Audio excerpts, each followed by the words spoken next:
Je vais reprendre la partie création du projet. Donc je vais créer un nouveau projet. Voilà. Je vais créer un projet. Bon, un simple projet Maven que je vais appeler webinaire.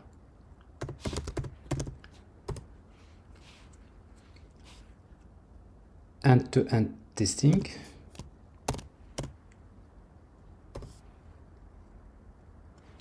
Microservice. End-to-end testing. Voilà. Alors ça c'est bon. Alors ici donc le projet, on va utiliser donc ici group ID net.usefee. Ben, je crée le projet.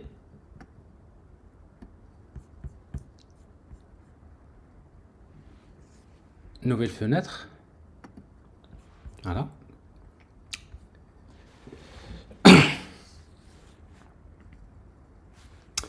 C'est parfait. Alors, donc, je crée le projet. Alors, donc, ce projet-là, donc, c'est là où je vais créer donc des modules. Donc, rappelez-vous bien, dans notre projet, on aura besoin de tous ces services-là.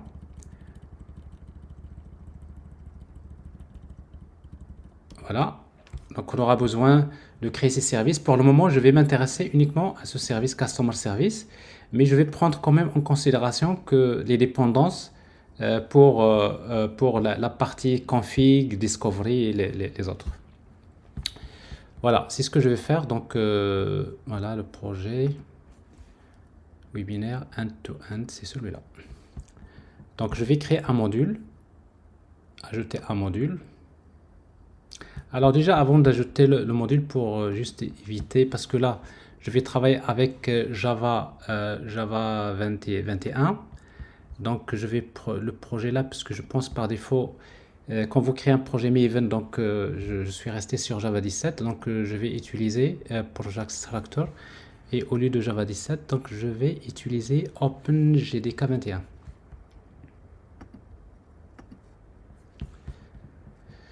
Voilà. Alors maintenant, dans ce projet-là, on va ajouter les autres services. Alors, je vais ajouter un module. Alors, c'est un Spring Initializer. Donc, je vais appeler Customer Service.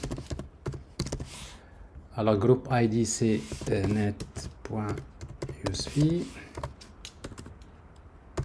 Et puis, donc, ça, c'est 21.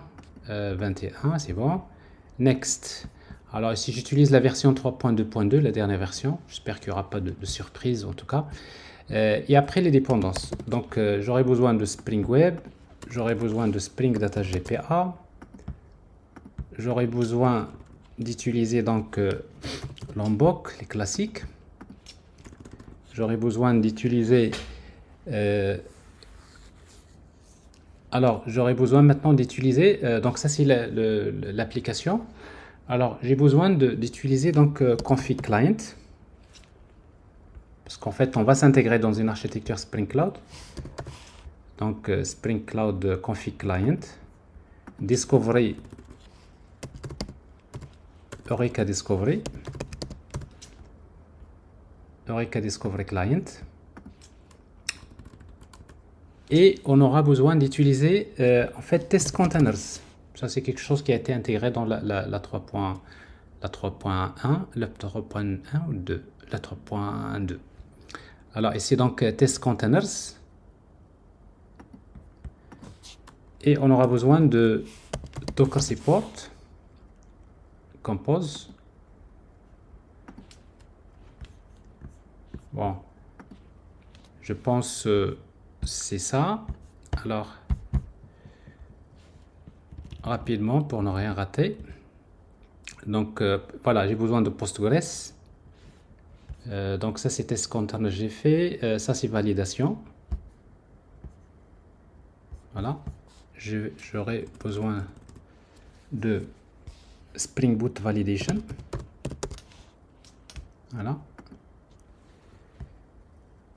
Et j'aurai besoin de Postgres. J'aurai besoin de H2 Database. On a déjà fait, je pense. Non, on n'a pas fait. Voilà, alors bref, donc je pense que j'ai intégré l'essentiel des dépendances dont j'aurai besoin. Et les autres, ceux qui manquent, on va les ajouter manuellement. Tout ça, test containers, j'ai ça. J'ai GPA, web config, mapper, web, tout ça. Il y en a d'autres que je vais ajouter. Docker Compose, Oracle, c'est bon.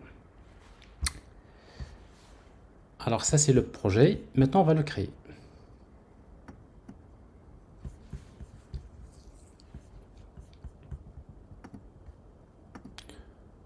Donc le projet créé. Alors comme c'est une nouvelle version, il faut attendre le chargement des dépendances.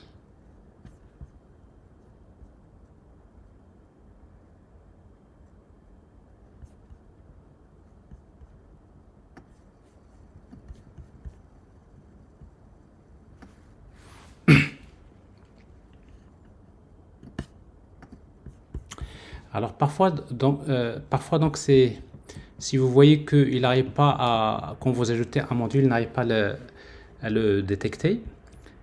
En tant que module, ça veut dire qu'il ne sait pas que c'est un projet Maven. Donc vous le faites manuellement, ça peut arriver. Donc ici on va vers le Maven et dans le projet, ici on va ajouter un module. C'est quoi le module? C'est Customer Service. Donc vous voyez, donc je l'ai ajouté manuellement. Avec IntelliJ, c'est un phénomène qui peut arriver de temps en temps. Vous voyez ici, donc il n'y a pas de problème. Il l'a reconnu en tant que projet Maven.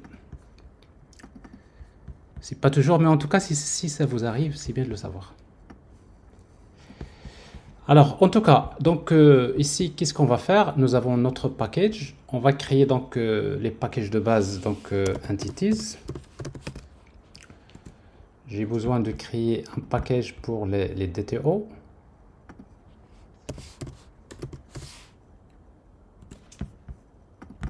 J'aurai besoin de créer un package pour le service. J'ai besoin de créer un package pour la partie web. J'aurai besoin de créer un package pour les exceptions. Et j'aurai besoin sans doute de d'autres packages. Bon, en fonction du besoin, le mapper.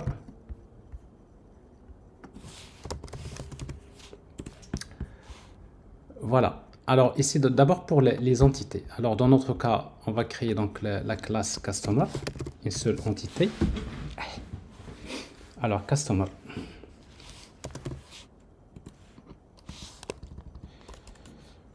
Alors Customer donc qui est défini dans notre cas par son ID de type langue,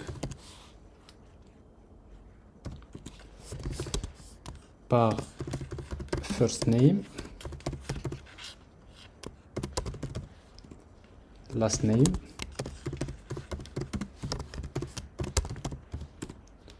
et par son email. Alors pour le reste, donc pour les annotations GDPR, on va utiliser l'annotation entity. Ce qui fait qu'on aura besoin d'utiliser l'annotation ID. Dans notre cas, l'ID va être généré automatiquement, generated value, stratégie, c'est identity.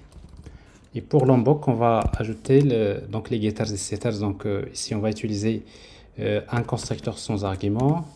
On aura besoin d'un constructeur avec argument. Les getters. On aura besoin des setters. On aura besoin d'un builder. Et on aura tout ça, c'est l'unbox. On a besoin de la méthode toString si vous le souhaitez. Parce qu'en fait, on n'a pas utilisé l'annotation data. D'ailleurs, elle est déconseillée. Mais en tout cas, ici, c'est mieux de faire comme ça. Alors, après, on va créer donc le repository. Et bien, il nous faut le package. Repository. Dans lequel on va créer une interface qu'on va appeler Customer Repository. Repository.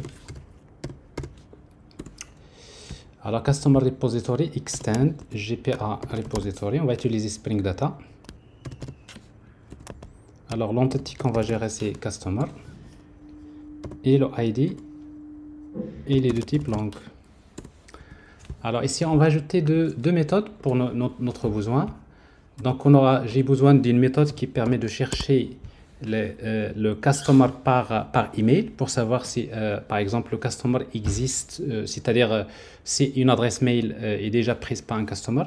Donc ça va retourner un objet donc de type optional customer.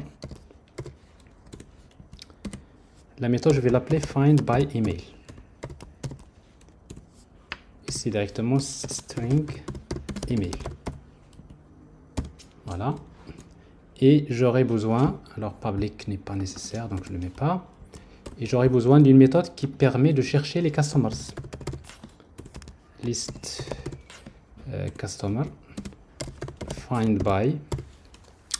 Alors find by, je vais chercher par le nom, first name, contains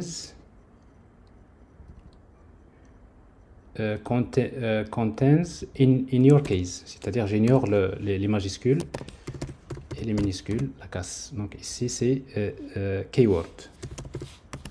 Bon, c'est rapide avec Spring Data, donc ça c'est le besoin. Alors ça c'est fait. Alors maintenant, si vous voulez, donc je vais essayer donc de tester cette partie-là. Donc pour cela, on va, si vous voulez, bon, je vais essayer d'aller au fur et à mesure.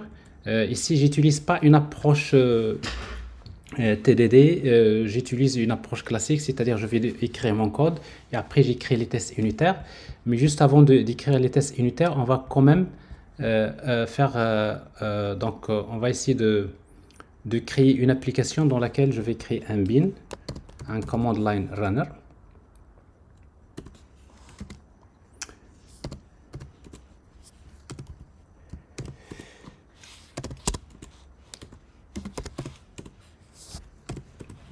Alors, donc pour insérer quelques customers dans la base de données, donc je vais utiliser, donc j'ai besoin d'injecter customer repository et je vais utiliser customer repository.save et là j'utilise donc customer.build. Bon, ici je vais créer un customer avec first name Mohamed, last name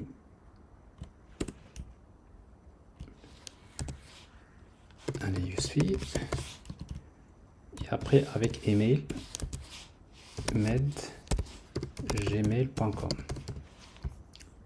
Je vais créer également un deuxième customer, un troisième. Alors ici donc Iman, c'est Med. Alors first name Iman, Ikram, je dis n'importe quoi. Alors ici Iman, et là Yassine,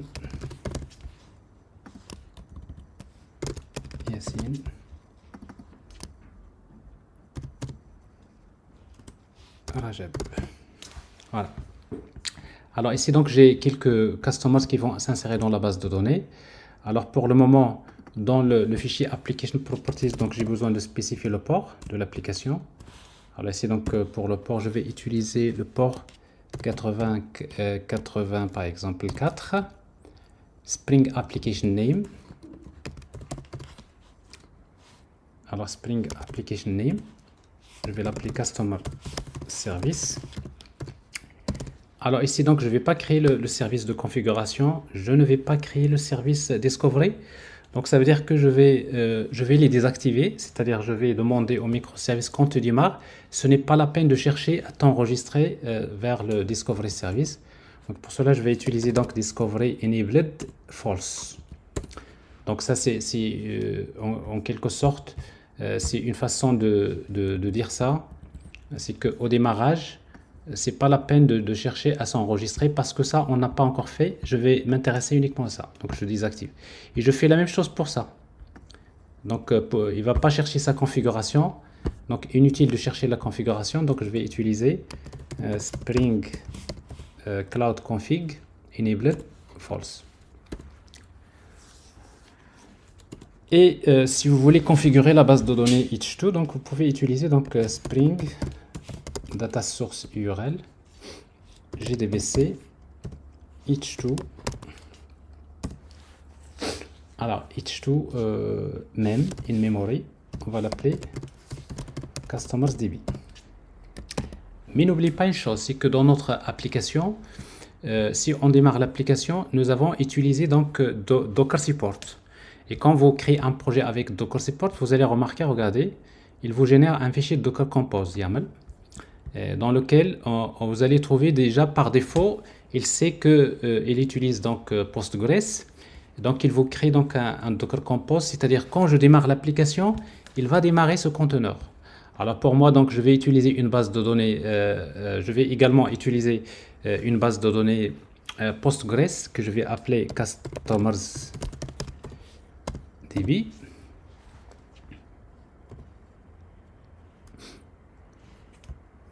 Alors CustomersDB par exemple, comme ça. Et avec un mot de passe donc pour le conteneur, donc je vais mettre voilà, mot de passe 1, 2, 3, 4.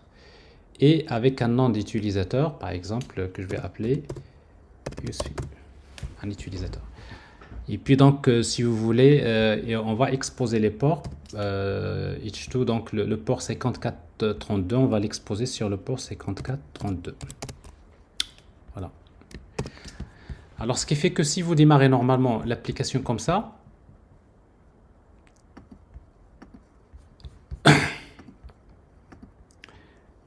vous allez voir quelque chose qui cloche ici.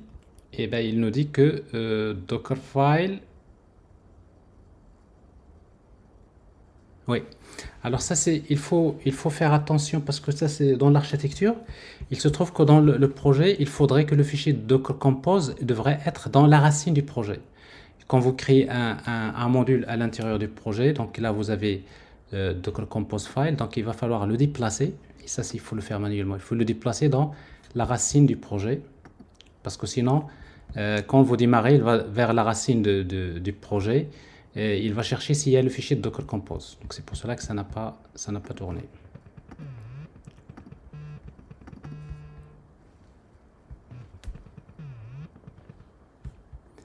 Alors je vais démarrer.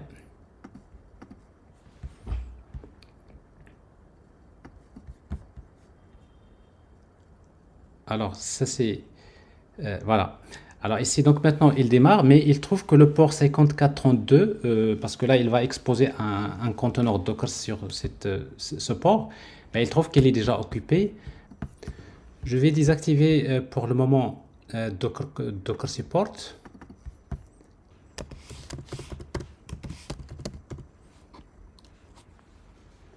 Docker Compose Enabled False.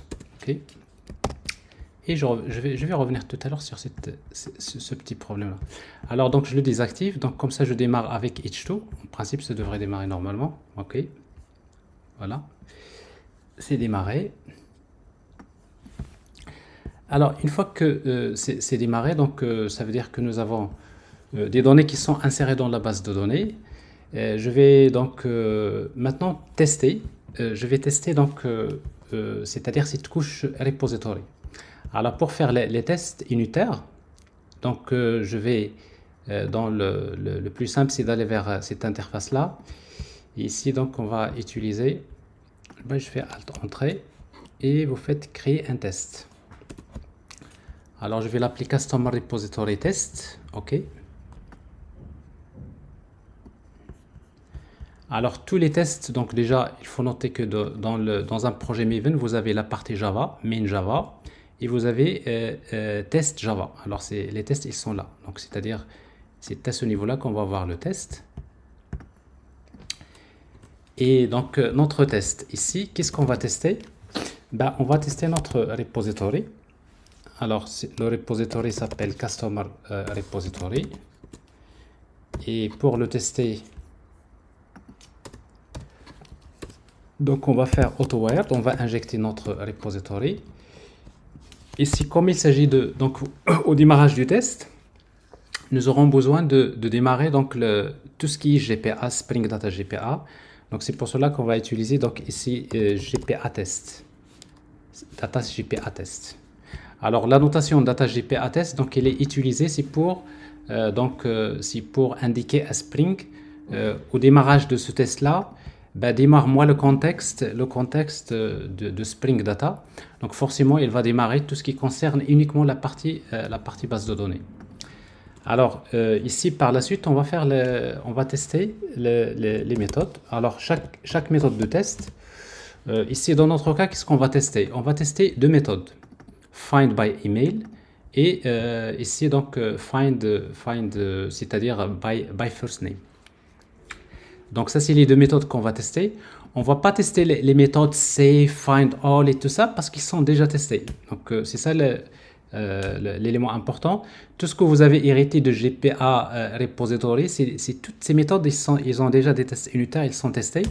Donc ça veut dire dans la couche DAO, vous aurez juste besoin de tester les méthodes que vous ajoutez à votre repository. Alors dans notre cas, donc ici donc je vais tester si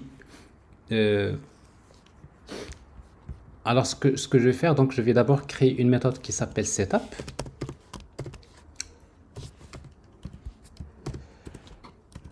Alors dans laquelle je vais utiliser la notation before each, c'est-à-dire avant d'exécuter chaque test, parce que pour faire les tests, avant d'exécuter chaque test, je vais insérer quelques customers dans la base de données. Alors pour cela, donc je vais utiliser, c'est à peu près ce que j'ai fait ici dans l'application. Je vais insérer quelques customers dans la base de données. C'est comme ça que je peux faire des tests unitaires.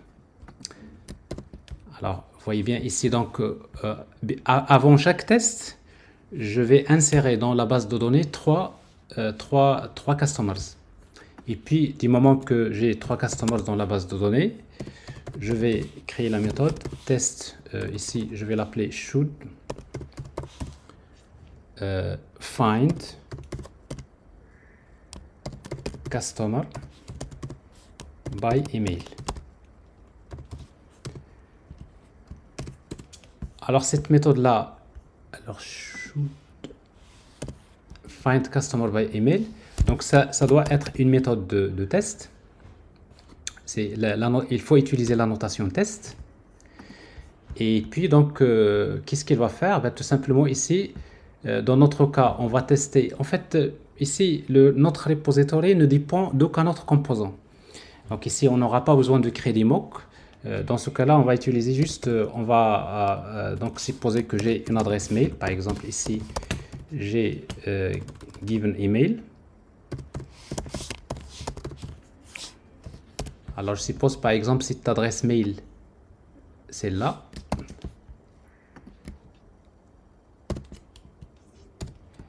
Et je vais faire appel à Customer Repository et j'appelle la méthode find by email. Alors, find by email, given email. Alors, qu'est-ce que ça va me retourner? Ça me retourne un objet, ici by email. Donc ici result. Ça c'est le résultat. Alors maintenant, comment je vais supposer que ce test a réussi? Techniquement parlant, quand j'appelle find email avec cet email, ça devrait me retourner, c'est-à-dire un customer. Donc ce qui fait ici, donc je vais utiliser ici assert. Alors les assertions. Alors ici donc vous avez plusieurs façons de faire les assertions. Donc vous pouvez utiliser assert de JUnit, mais également vous pouvez utiliser donc les assertions de assertj et également hamcrest. Alors d'ailleurs je ne l'ai pas montré, mais il faut juste noter ça. Dans le fichier pom.xml, vous avez donc Spring Boot Starter Test. Si vous regardez ce qu'il y a dedans, dans cette dépendance, vous allez trouver que tous les frameworks de test, ici vous allez, vous voyez donc on va regarder, c'est important de voir tout ça, vous voyez donc assertj, donc ça c'est pour les assertions, on va l'utiliser, et on va utiliser, donc vous voyez donc hamcrest, et vous avez JUnit, etc. Donc c'est-à-dire, ça intègre c'est ça ce qui est bien dans Spring Boot, c'est qu'il intègre tous ces frameworks là de tests dont vous aurez besoin. Alors ici, donc, qu'est-ce que je vais faire? Donc, je vais utiliser donc assert, donc assertions for class types. Donc ça, je suis en train d'utiliser donc assert j, et je vais utiliser assert date. Donc je vais considérer quand ici result, si le résultat ici is present, c'est-à-dire si le résultat est présent, c'est-à-dire parce que ça c'est un objet de type optional. Si le résultat est présent, je suppose que le test passe. Et donc dans notre cas ici, ça doit exister. C'est-à-dire pour ce cas, ce scénario-là, ici at, comme ça, ah là c'est mal écrit ici également, arrobas, la même chose ici et la même chose là. Et ça doit être la même chose ici, parce que là, arrobas,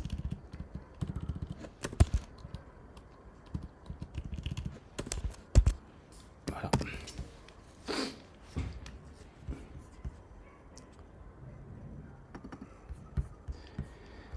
Alors si vous voulez maintenant faire tester, alors pour tester, donc on va exécuter le test comme ça. On va arrêter déjà l'application parce qu'en fait, alors vous voyez déjà le test ne passe pas. Ok. Alors j'ai arrêté l'application, j'exécute le test unitaire. Alors ça passe pas, pourquoi? Parce que ici quand vous faites appel, alors vous voyez ici, on va tomber dans un problème assez classique, c'est que quand vous appelez find email by given email, vous avez email, mais quand il a cherché dans la base de données, ben, il a trouvé qu'il y a deux customers qu'il a trouvé. Parce que ici, donc, normalement, notre repository, il est censé retourner un seul customer. Ici, donc, il a trouvé qu'il y a deux customers qui ont la même adresse mail. Déjà parce que ici, on n'a pas fait la validation, mais surtout parce que dans notre application, si vous vous rappelez, vous avez ici la notation bin qui fait que quand on veut exécuter le test unitaire, il démarre l'application. Et quand il démarre l'application, bah, il crée le command line runner et il va commencer à insérer des données dans la base. Et comme le test lui-même, il fait ce travail-là, c'est-à-dire before each, il va également insérer les données. Donc, c'est-à-dire j'ai dupliqué les données dans la base de données.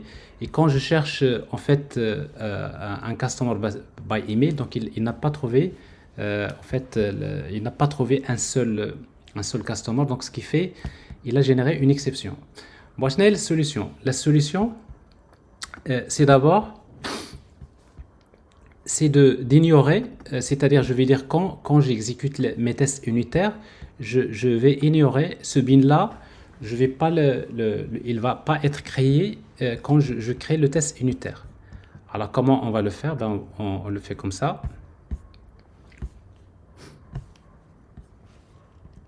Alors ici, donc quand vous voyez dans le test, ici vous avez ici une annotation profile not test, c'est-à-dire ce bin que j'ai ici, je vais l'exécuter uniquement, c'est-à-dire quand je suis dans le profil test, c'est-à-dire active profile si c'est test, et bien tout simplement je ne vais pas exécuter ce bin. Alors c'est ce que je vais faire.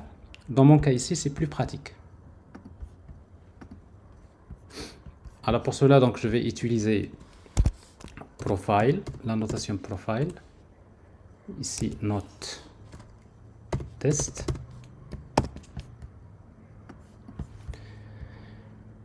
Et voilà, donc ici, donc je dois préciser que c'est quoi, c'est-à-dire pour ce test-là, quel est le profile qui est activé. Donc je vais utiliser active profile. Ici, pour moi, c'est test.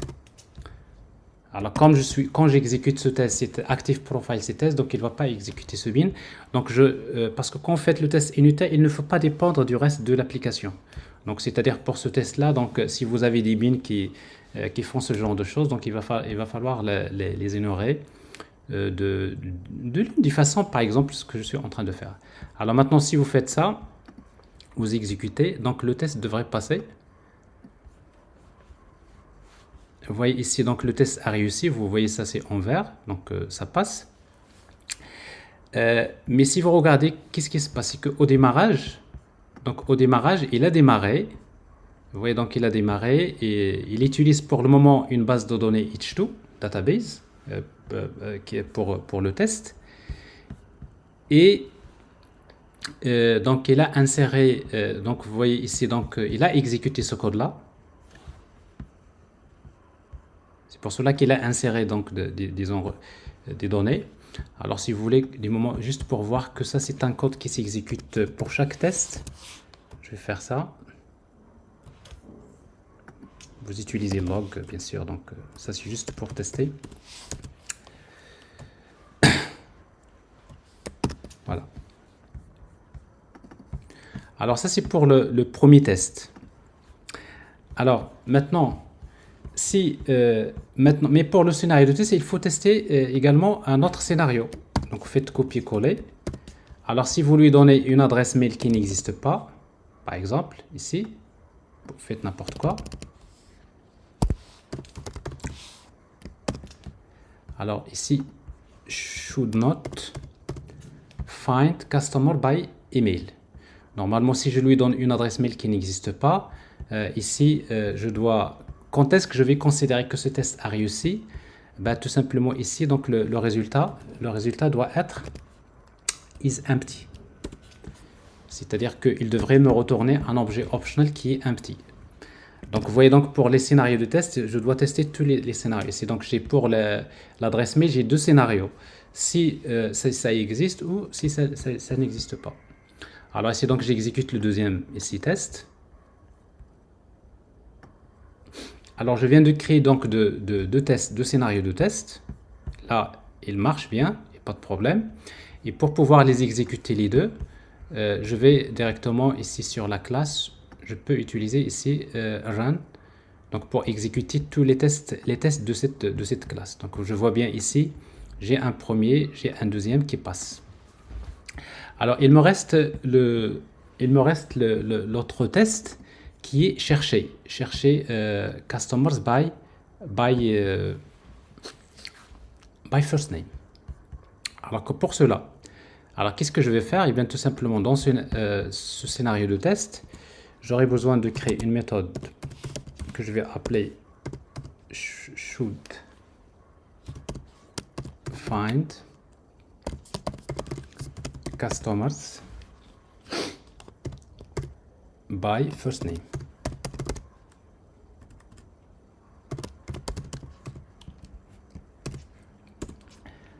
Si vous voulez by first name, should find customers by first name. Ok. Alors ici donc, qu'est-ce que je vais faire? Ben, je vais spécifier un keyword. Je prends par exemple ici, parce que je suppose que j'ai ici Yousfi, j'ai Ikram, plutôt first name, Iman. J'ai un E ici. Là, j'ai pas un E. Si, j'ai Mohamed, E. Et là, je n'ai pas un E. Donc, c'est-à-dire, je vais supposer que le keyword égale à E. C'est comme si je vais chercher, dans la base de données, je vais chercher tous les customers dont le nom contient E. Alors, qu'est-ce que je vais faire à nouveau? Donc, je vais faire, voilà, j'appelle Customer Repository. La méthode qu'on va tester, c'est find by, cette fois-ci, c'est find by first name in our case. Donc, je vais lui donner donc le keyword et ça va me retourner une liste ici. Alors, ça, c'est result.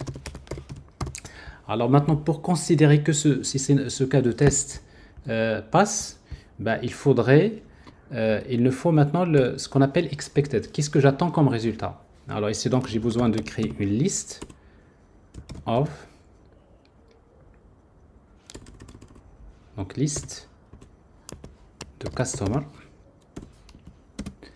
Alors ça, c'est que on va l'appeler expected. C'est qu'est-ce que j'attends comme résultat.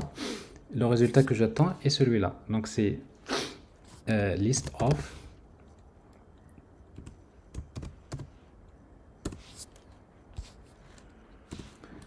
alors j'ai deux customers. Ben, le premier c'est celui-là.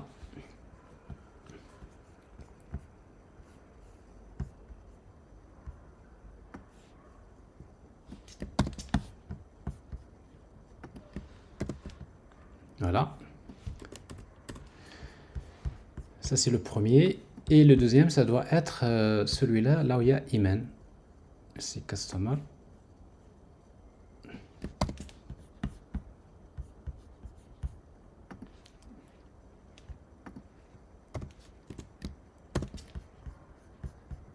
Ok.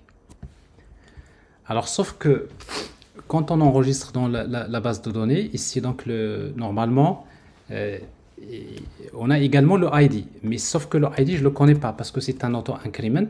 Bah, ici, donc, je ne suis pas supposé, c'est-à-dire, je ne suis pas censé savoir, c'est-à-dire le ID. Alors, comment on va essayer de faire pour résoudre ce problème? Ben, on va utiliser la même chose ici. Assertion, assert date. Donc, on va dire d'abord, quand est-ce qu'on va considérer que, c'est-à-dire ce test passe? On va considérer que le test passe si le résultat, par exemple, point, déjà, il doit être not nul, par exemple. Alors, si vous faites ça, bon, ça c'est un premier cas. Alors, ici, c'est la notation test. Alors, si vous testez, donc, ici, ça... Je ne sais pas ce que j'ai fait. Voilà. Alors, si je l'exécute ici, donc, vous voyez, donc, ici, ça passe le test.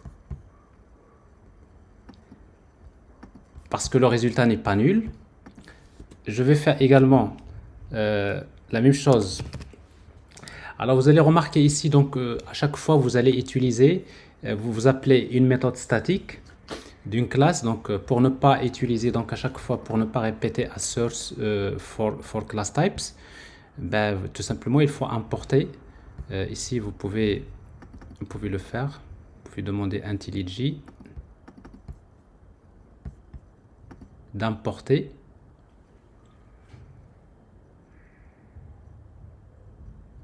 static, add static import. C'est plus simple, c'est-à-dire ici il va ajouter, il va importer donc import statique directement ça. Vous pouvez mettre point étoile, c'est-à-dire vous importez toutes les méthodes statiques de cette classe. Ben, il dit que donc finalement vous n'aurez plus besoin à chaque fois de répéter, vous écrivez directement assert date ici. Donc assert date result, par exemple size.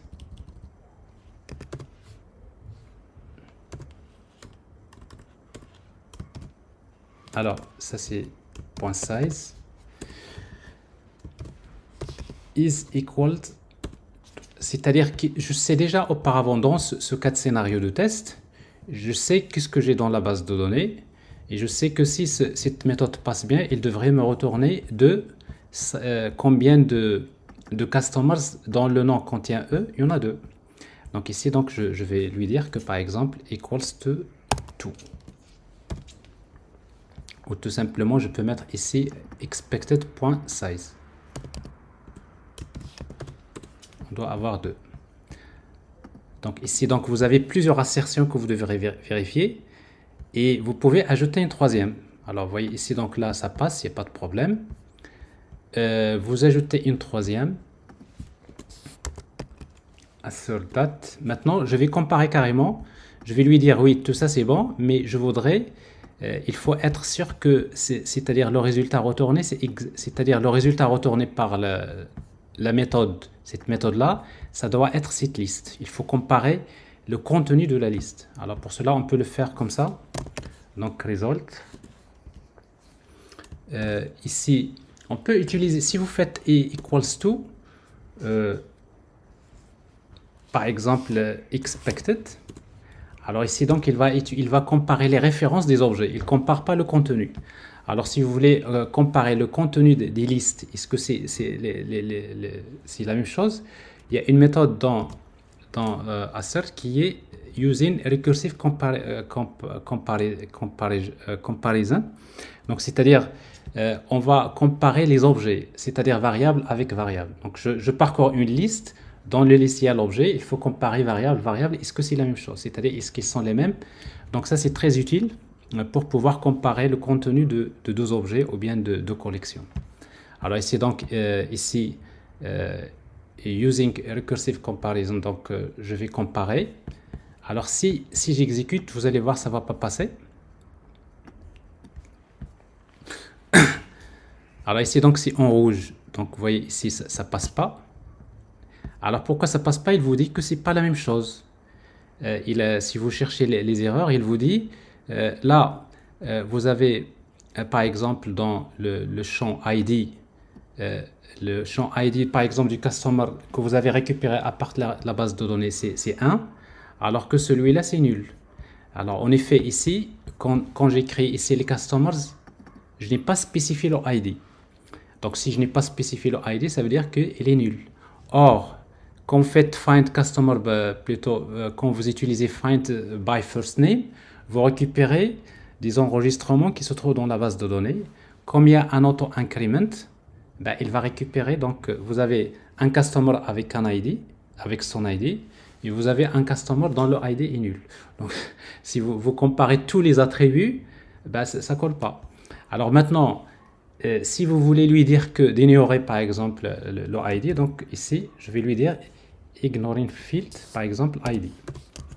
C'est-à-dire compare-moi tous les attributs des objets sauf le ID, ignore-le, parce que de toute façon moi comme c'est un auto-increment, je ne suis pas censé savoir quelle est la valeur qu'il va lui attribuer dans la base de données. Sinon vous attribuez ici des ID. C'est-à-dire que si vous les connaissez auparavant. Alors ça, c'est comme ça qu'on va faire ça. Alors maintenant, si vous exécutez, vous allez voir que cette opération va passer sans problème. Voilà, ici ça passe. Alors maintenant, nous avons ici, nous avons testé la couche repository. Si vous exécutez les trois tests, vous voyez ici donc ça passe, il n'y a pas de problème. Alors maintenant, si vous voulez voir le taux de couverture de la couche repository, vous faites ça. Run, je vais exécuter with coverage. C'est-à-dire, j'exécute, mais je voudrais qu'il m'affiche donc le taux de couverture. Donc, et là, vous allez avoir un tableau qui est ici. Là, vous voyez donc Customer. Donc, je vois déjà, j'ai couvert 100% des méthodes. C'est-à-dire, j'ai testé toutes les méthodes de la couche repository. Et là, je suis dans la bonne démarche de qualité logicielle. C'est que, avant même de passer à la couche service, je suis déjà sûr que la couche repository, les méthodes que j'ai créées, elles fonctionnent. Donc, typiquement, c'est le test unitaire. Alors, ce que normalement, je devrais faire dans le... Attendez.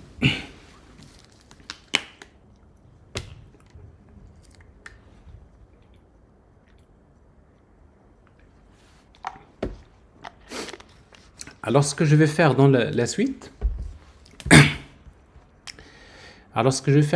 c'est ça. C'est que maintenant, je dois tester avec un conteneur. Parce que là, on teste avec on va dire H2, la base de données H2. Mais si vous voulez faire c'est-à-dire si vous voulez utiliser un conteneur, c'est-à-dire au moment du test, vous demandez à Spring de démarrer un conteneur Docker dans lequel il va utiliser Postgres. Et maintenant, je vais tester ma couche DAO, plutôt mon repository avec un conteneur de test pour Postgres. Alors pour faire ça, donc tout à l'heure j'ai un petit problème de démarrer ce conteneur. C'est pour cela donc je vais vous montrer comment le faire. Je vous montre le code, mais je laisse cette partie-là à la fin, comme ça pour ne pas en fait. Voilà, donc ce qu'on a fait. Alors déjà, donc je vous ai déjà montré tout ça.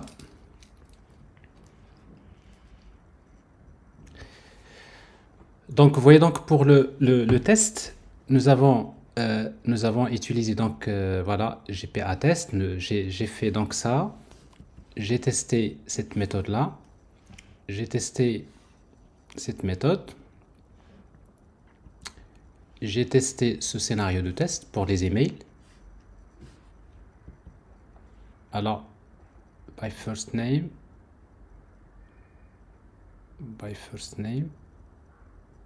Ok. Bon, ça c'est fait. Alors maintenant, si vous voulez tester avec un conteneur Postgres, ben vous allez ajouter au test. Donc j'ai créé un deuxième test dans lequel vous allez tout simplement utiliser cette annotation. Test containers. Donc ça c'est la dépendance que nous avons ajoutée. Et bien sûr, donc vous aurez besoin juste dans le test de créer un conteneur. Alors pour créer un conteneur, on va lui dire donc pour ce test-là, je vais utiliser un conteneur de type Postgres container. Donc vous voyez donc ici, donc ça c'est la dépendance que nous avons ajoutée.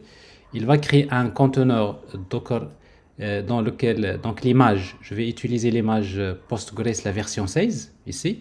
Donc je peux spécifier le conteneur que je vais utiliser pour ça.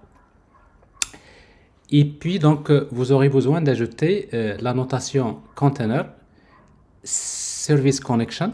Donc c'est-à-dire c'est une façon de dire à Spring Data, c'est que quand tu vas démarrer le service connexion que tu vas utiliser, et ça va concerner donc ce conteneur là. Donc c'est le service pour lequel Spring Data GPA va tenter de se connecter pour faire les tests. Alors sauf que si vous faites ça, si vous démarrez le test, alors si vous démarrez le test, donc il va démarrer le conteneur, mais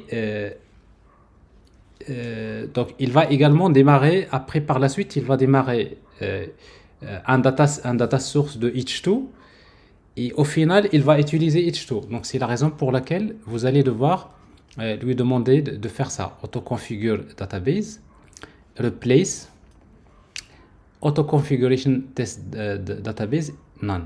C'est-à-dire quoi? C'est-à-dire que quand je démarre ce test-là, ce n'est pas la peine de chercher à remplacer ce service connexion par le data source qui est configuré par défaut.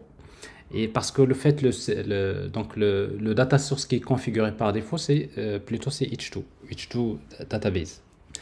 Donc, si vous faites ça, maintenant, on va toujours faire la même chose.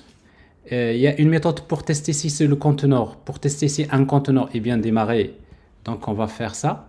Donc, on va faire, on va ajouter une méthode de test qu'on va appeler connection established test. Alors, pour cela, on va utiliser assert.dat pour tester si le conteneur est bien démarré. C'est PostgreSQL container is created. Donc ça, c'est la méthode qu'on va appeler isCreated, s'il est égal à true. S'il est égal à true, ça veut dire que le conteneur est créé. Mais maintenant, est-ce qu'il est démarré? Et pour savoir s'il est démarré, donc on va utiliser donc assert.dat Postgres container is running égal à true. Alors ça, c'est quelque chose qui n'existait pas avant. Ça, c'est test container, ça a été introduit à partir de Spring 3.2 ou bien 3.1. Je ne me rappelle pas. Mais en tout cas, ça a été intégré dans la version 3.1 ou bien 3.2, si je ne me trompe pas. Et c'est très utile parce que dans les tests, parfois même si vous testez avec H2, parfois vraiment vous avez besoin de tester vos repositories avec un vrai conteneur, c'est-à-dire un conteneur qui est créé uniquement pour votre test. Et ça c'est très utile, vous allez voir. Mais sinon pour le reste c'est la même chose. Donc ça c'est les autres méthodes que je viens de vous montrer. Et si vous démarrez l'application dans ce scénario-là, vous allez remarquer qu'au démarrage de l'application, il va chercher d'abord si Docker est démarré, Docker Engine. Il va créer le conteneur. Bon, il crée un conteneur, il le démarre. Et puis, donc, si vous cherchez dans la connexion, vous allez voir qu'il va se connecter vers une base de données Postgres. Alors, vous voyez ici, donc, il utilise un numéro de port parce que si vous ne fixez pas le port de Postgres, donc, il va choisir un port aléatoire. Et voilà, donc la base de données, il l'appelle test.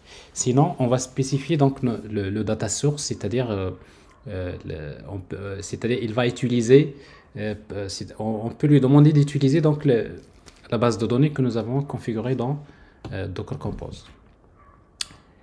Voilà, alors ça c'est pour la couche repository. Alors vous voyez donc, ça c'est juste la première couche. Maintenant je vais rapidement passer. Au moins, il faut que je teste les premières. Les autres, donc je vais vous montrer rapidement. Et je vais continuer à partager avec vous donc toute la démo complète pour le reste, parce que là on est déjà à 21h51. Alors pour le reste, donc j'ai besoin de créer le mapper. Alors pour utiliser le mapper, donc j'aurai besoin d'abord de la dépendance modèle mapper.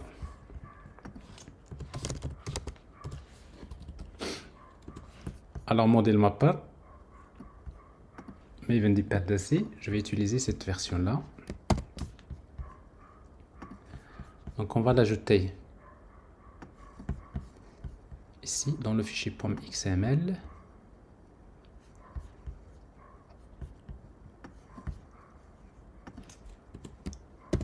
Ok.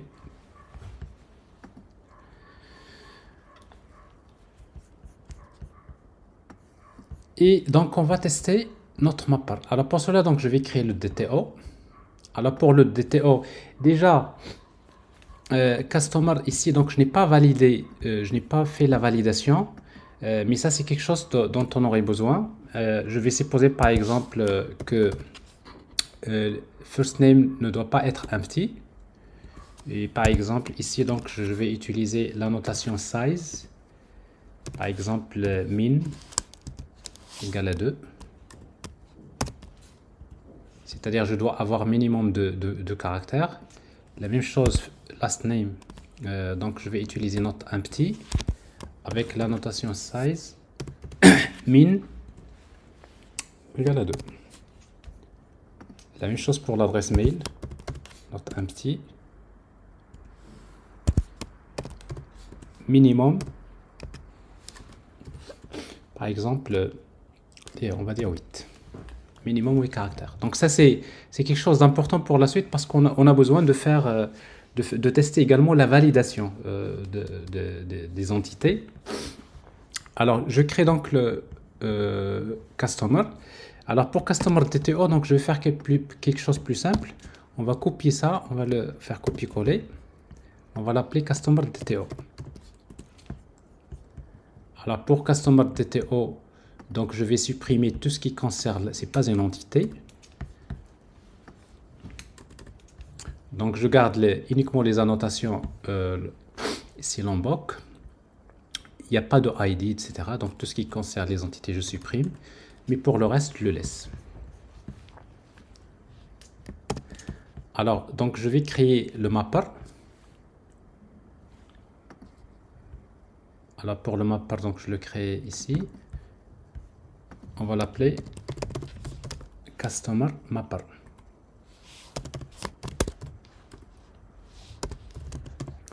Alors Customer Mapper, donc il contient ici donc c'est un service.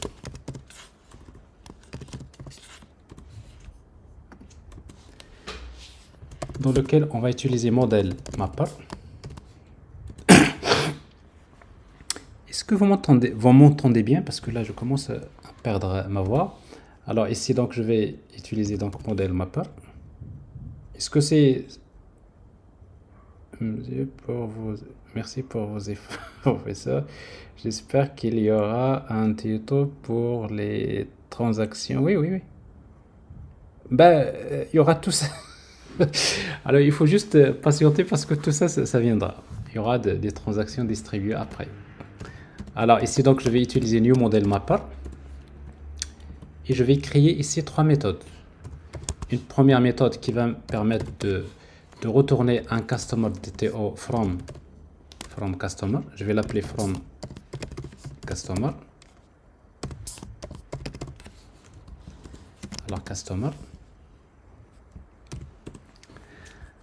Alors, c'est-à-dire je lui donne un objet customer, mais il va me le transférer vers un objet customer DTO. Donc, je vais utiliser return. Donc, c'est customer mapper, modèle mapper plutôt. Donc, modèle mapper.map. C'est quoi la source? C'est customer. Et c'est quoi la destination? C'est customer DTO.class. Il me génère un objet .class. J'aurai besoin d'une méthode qui permet de retourner un customer à partir d'un customer DTO. From customer DTO. Donc je lui donne un objet customer DTO. C'est presque la même chose. Ici, return model mapper map customer DTO. Je vais le transférer vers un objet customer. Ça, c'est des choses assez classiques. Et puis, on aura besoin pour le cas d'une liste de customers. Parce que quand on récupère la liste à partir de repository, on a besoin de la convertir en une liste de customer DTO. Ça peut être très utile. Ici, donc, je vais créer une méthode qui retourne une liste de customer DTO from list customers.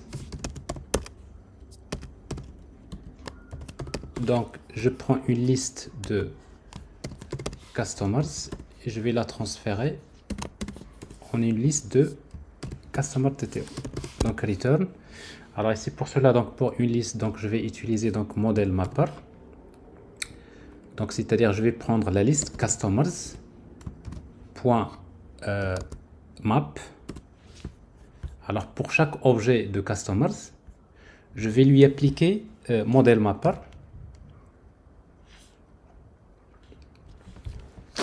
Alors, pour chaque customer C, je vais lui appliquer model mapper. Map. Je vais mapper C vers customer DTO. Et puis, je vais convertir ça en une liste. Je vais faire collect to list. C'est comme ça qu'on fait. Ça va être très utile parce que souvent, il vaudrait mieux éviter de faire ça dans la couche service. Ça, c'est une affaire de mapper un objet ou bien une liste d'objets. C'est quelque chose que vous pouvez faire. Alors, bref. Donc, ici, donc, je viens de créer une classe, mais il faut la tester. Alors, justement, je dois créer des tests unitaires pour donc, notre mapper. Je vais créer une nouvelle classe également ici. Créer une classe de test que je vais appeler customer mapper test. Et la même chose ici, rien de spécial. Sauf que ici, donc, j'aurai besoin de créer des méthodes de test. Alors, par exemple, ici, should map, par exemple, customer to customer DTO.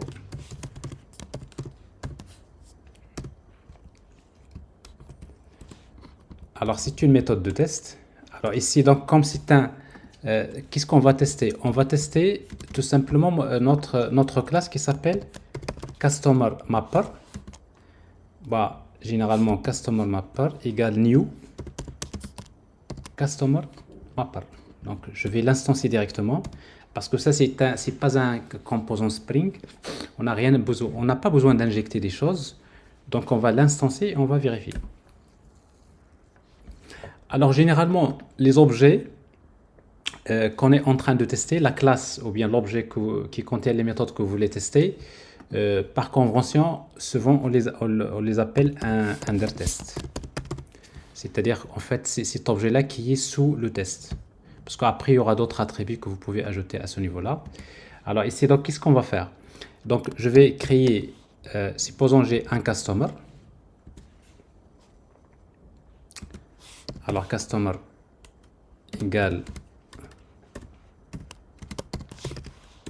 customer build. Donc, je vais lui donner un ID. Par exemple, 1. Name.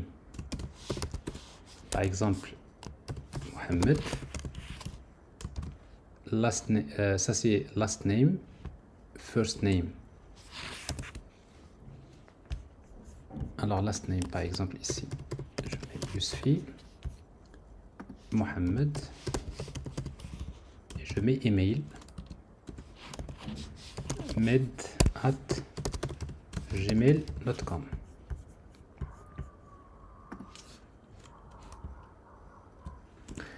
Donc ça c'est un customer. Et de la même manière, je vais créer un customer DTO. Donc ça c'est, si vous voulez, c'est, on va dire c'est le, vous avez given par exemple customer.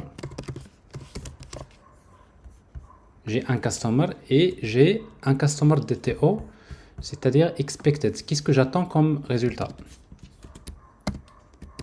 C'est-à-dire quand j'appelle la méthode que je vais tester, il devrait me retourner cet objet-là, customer DTO. Je fais copier-coller. Ça c'est customer DTO. Je vais l'appeler expected. Ça c'est customer DTO. Et je garde les mêmes données. Donc j'ai deux objets, un objet customer DTO qui contient les mêmes données. Et donc qu'est-ce que je vais tester? Under test. J'appelle la méthode from customer.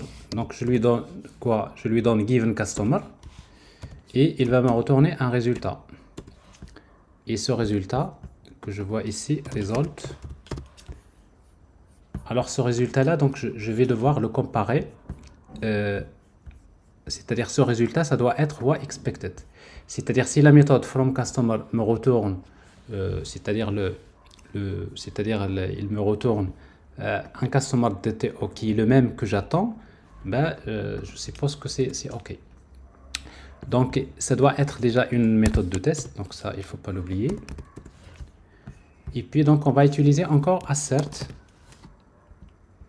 Voilà, assertions. Assert that expected. Alors en fait cet objet expected il doit être le même que l'autre et je compare attribut par attribut. Donc la même chose, donc ici donc je vais utiliser using recursive comparison et après je vais utiliser is equal to result. Donc ça c'est une méthode de test pour le mapper. Alors si cette méthode passe, ça veut dire que je suis sûr que si le mapper je lui donne un objet customer, ben, il me retourne un objet customer DTO. Vous voyez ici il n'y a pas de problème, c'est-à-dire ça passe. Également vous pouvez tester s'il ne retourne pas quelque chose de nul. Alors la même chose ici, donc je vais importer statique. Voilà. Et je vais faire encore assert. Déjà customer ici expected is not null. Ça doit être not nul, etc., etc.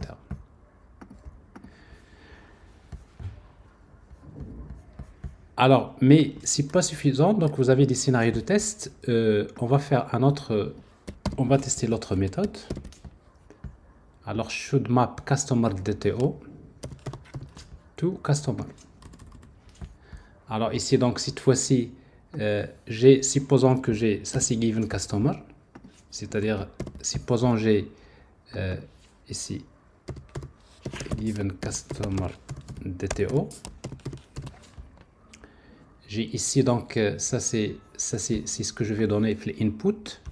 Au output, qu'est-ce que j'attends? Le résultat, ça devrait me donner un objet expected. C'est customer, bon, c'est les mêmes données. Et là, donc j'appelle cette fois-ci, j'appelle from customer DTO. Ben, je lui donne given customer DTO et ça va me retourner un objet de type customer. Et maintenant, je dois comparer. Il faudrait que alors ça c'est pas expected ici, c'est result. Attention, le résultat doit être ici déjà je dois corriger result. Le résultat ne doit pas être nul et en même temps le résultat doit être le même que celui que j'attends. Alors la même chose ici, donc le résultat ne doit pas être nul et expected doit être égal à result. Et vous testez. Donc vous voyez, donc ça je fais mon deuxième test unitaire, ça passe. Et je vais également faire le troisième.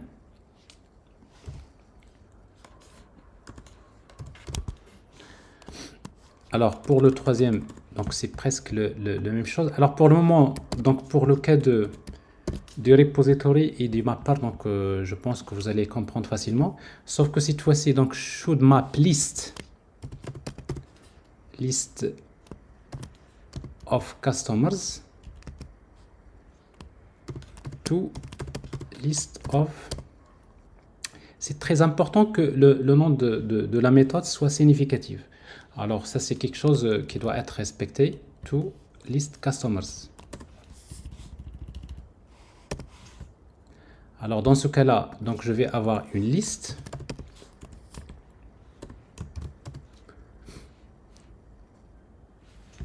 Liste qui contient des... donc je donne liste de customers. Donc je peux prendre la même liste que j'ai ici. Dans le test. Là, j'ai déjà créé une liste. Non, je n'ai pas créé.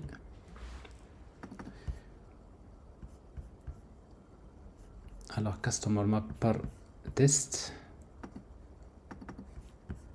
Voilà, liste. Donc customer DTO. Alors ici donc given par exemple customers.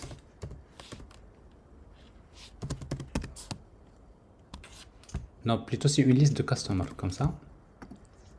Given customers égale list of. Ben, je vais mettre quelques customers. Donc je prends ici donc la même chose ici. Donc je vais prendre un customer. Voilà le premier. Voilà un deuxième, etc.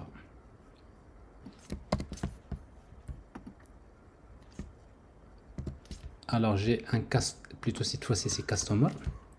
J'ai un premier customer. J'ai un deuxième.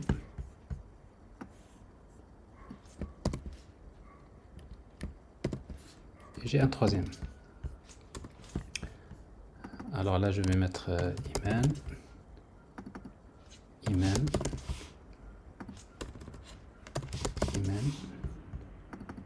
Yassine et Yassine. Et surtout les ID aussi. Alors j'ai les ID 1, 2 et 3.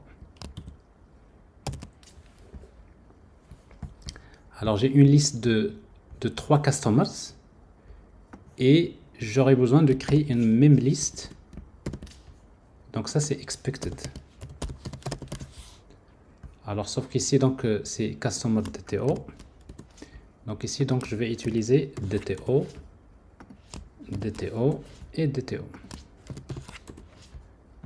Alors maintenant j'ai une liste customers, j'ai une liste de customer DTO. Alors maintenant under test, qu'est-ce que je vais tester? Ben, je vais tester la méthode from list customers. Donc je vais voilà, j'ai given customers et ça va me retourner une liste de customer DTO. Alors cette liste donc c'est result. Alors ces résultats ces résultats maintenant il faut comparer. Il faudrait que le résultat soit not nul. Il faudrait que voilà expected, ce que j'attends ici, expected ça doit être le même que le résultat. C'est une comparaison récursive. Alors ça c'est également une troisième méthode de test. Voilà, alors ça passe. Alors vous exécutez les trois. Ça passe, les trois, donc vous voyez ici, donc ça passe. Vous exécutez les tests unitaires avec with coverage. Ça vous donne une idée sur le taux de couverture ici. Vous voyez ici, donc jusqu'à présent, nous aurons quelque chose d'intéressant. Nous avons pour le repository, nous avons 100% de couverture. Pour le mapper, nous avons 100% de couverture. Donc on a testé les trois méthodes, mais est-ce qu'on a testé tous les scénarios? Non. Parce que ce n'est pas pour chaque méthode un scénario. Par exemple, donc supposons je donne un customer qui est nul ici.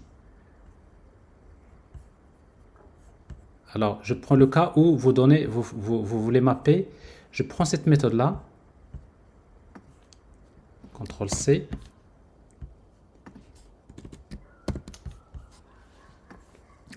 donc should not map null customer to customer DTO, parce que si vous donnez par exemple, supposons que given customer vous donnez quelque chose de nul, vous voyez ici null, et si vous appelez la méthode underTest from customer vous donnez nul, normalement il va pas vous retourner un customer DTO, mais il va générer une exception. Et après il faut savoir ce qu'il faut faire à tout ça. Donc si vous exécutez ce test, ça va pas passer. Vous voyez ici, donc il y a une erreur. Mais si vous regardez l'erreur, vous allez voir qu'il vous dit qu'il génère une exception qui s'appelle illegal argument exception. Ça, c'est model mapper. Si vous lui donnez un objet qui est nul, il vous génère une exception. Donc moi, je dois vérifier si quand je lui donne un nul, il devrait me retourner cette exception. Alors comment on va le faire? Eh bien tout simplement, maintenant, comment faire des assertions pour le cas des exceptions? Alors pour faire ça, nous allons utiliser ici, je sais très bien que ici j'attends pas un résultat, mais j'attends une exception. Alors pour attendre une exception, donc ici qu'est-ce que je vais faire? Eh bien je vais faire ça. Je vais faire donc plutôt j'appelle une méthode qui s'appelle assert true. Assert attendez. Assert true thrown by, c'est-à-dire je vais tester si l'appel à une méthode génère une exception. Et ça c'est très important parce que vous n'allez pas tester que les cas qui retournent des bons résultats. Il faut également avoir des scénarios dans les cas où ça génère des cas exceptionnels. Alors dans ce cas-là, donc cette méthode-là, elle fait ça. Donc je vais lui donner, si l'objet c'est quoi, c'est underTest. UnderTest ici c'est quoi, find customer et given customer. Donc je vais lui dire que quand j'appelle from customer, je lui donne given customer. Et ici donc il doit me générer une exception. Non, c'est pas comme ça qu'il faut écrire. Donc on va donner ici l'objet underTest comme ça ici. UnderTest. Et là j'appelle la méthode. Non. Pardon. Donc il faut utiliser une fonction lambda. Comme ça. Et vous appelez underTest.fromCustomer. Alors ici given customer. Donc si j'appelle cette méthode avec ce given customer, sachant que given customer elle est nulle, ben, ça devrait me générer une exception de quel type? Doit avoir l'instance, c'est, et je la connais ici à travers ce message, c'est illegal argument exception. Donc ici illegal argument exception point class. Alors là je supprime ça. Donc ça c'est également quelque chose que bien sûr vous devrez savoir faire. Alors ici donc ça c'est un test, si je l'appelle j'attends une exception. Maintenant si j'exécute ce test il va passer. Parce que ce test là qu'est-ce qu'il teste? Il va, vous voyez donc ici ça passe. Il m'indique que quand j'appelle cette méthode là avec un objet qui est nul, ben, le résultat c'est une exception. Donc dans ce cas là je n'ai pas besoin de expected.